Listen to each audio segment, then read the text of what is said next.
तुमने अभी एक वीडियो देखी, उसमें महेंद्रगढ़ नारनौल में वो बिजली के छापे वाले आए तो एक आदमी ने क्या हरकत की, देखा तुमने वो? उस लड़के ने पेट्रोल की वो केन लेके और उनकी गाड़ी पे छिड़क दी, और उसकी माँ को वो पुलिस वाली पकड़ रही थी, तो उसकी माँ भी कितनी तेज थी भैया, उसने सबसे पहले उसने उस पुलिस वाले के मुंह पे चांटा मारा जो चेकिंग करने आए। बड़ी अजीब वीडियो है, देख के लगता है कैसे कैसे लोग हैं भैया। पुलिस वाले को मारा, फिर पुलिस वाले के उसने बाल पकड़ लिए और फिर छोड़ा ही नहीं।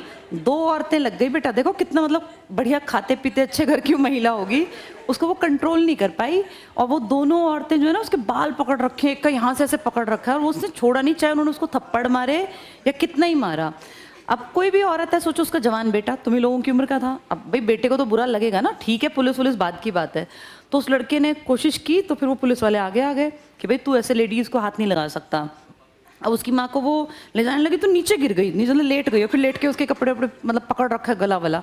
दोनों ने जैसे तैसे उठाई, तब भी उस औरत ने ना उसके बाल और उसका गला छोड़ा नहीं, और वो दोनों जो है उसको गाड़ी में, तुम देखना बेटा उसको गाड़ी में, उसको मतलब अपने आप को छुड़वा रही है, तो वो औरत छोड़ नहीं रही है।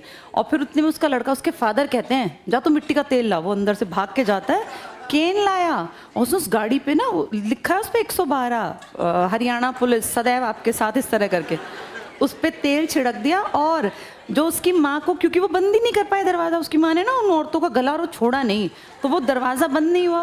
वो दोनों औरतें भी उसमें, सोचो गाड़ी की पिछली सीट पे, उसकी माँ भी, और लड़ाई झगड़े, उस लड़के ने वहाँ भी ऐसे तेल फेंकना। अब सबको अपनी जान प्यारी है, भाड़ में जाए नौकरी और ये सब, तो वो सब बाहर भाग गए।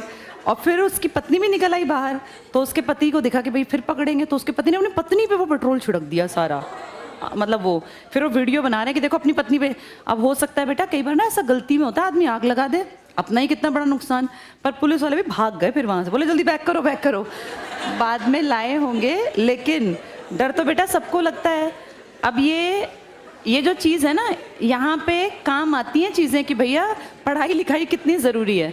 अब देखो उस टाइम पे गुस्से में उस लड़के ने जो भी किया, उसके फादर ने उसको कह दिया कि तू मिट्टी का तेल, लेकिन तुम सोचो उस बच्चे की ज़िंदगी बर्बाद हो गई बेटा, क्या पता कौन कौन सी धाराएं लगा देंगे, और अब कई सालों तक केसेस चलेंगे। और ये मान के चलो पुलिस और प्रशासन से पंगे नहीं लेने चाहिए। अगर बात मतलब चोरी तो थी ही ना, कोई आपके घर में पुलिस वाले आ रहे हैं, बिजली वाले आ रहे हैं, और आप अंदर नहीं घुसने दे रहे हैं, तो कुछ तो गड़बड़ है। और गड़बड़ है तो पैसे दे के बेटा बाद में भर के छूट जाते।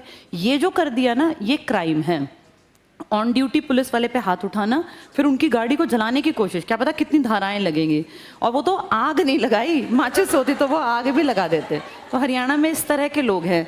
अब यहाँ डीलिंग करते टाइम हरियाणा वाली बुद्धि चाहिए ना। कोई शरीफ आदमी केरला से आए तो उसको तो समझ में ही नहीं आएगा ये क्या हुआ, पढ़ा लिखा, तो इसीलिए उनको हेल्प करने के लिए लोग दिए जाते हैं। इसीलिए ना बेटा हर आईएएस के नीचे उसी राज्य का एक बड़ा ऑफिसर उसकी हेल्प करता है। ऐसे ही आईपीएस के नीचे तुमने देखा होगा, जहाँ आईपीएस नहीं संभाल पाते फिर लोकल लोगों के बीच में, तो अमूमन वो जाते भी नहीं हैं। जब उनको देखते हैं ना ज़्यादा लोग आ गए, तो वो उस राज्य के ही आदमी को भेज देते हैं, क्योंकि वो वैसी भाषा में बात करेगा। एक होता है ना भाई हमारा ही आदमी है, अपने कोई ना कोई ताऊ चाचा मामा कहीं से रिश्तेदारी भी निकल आती है।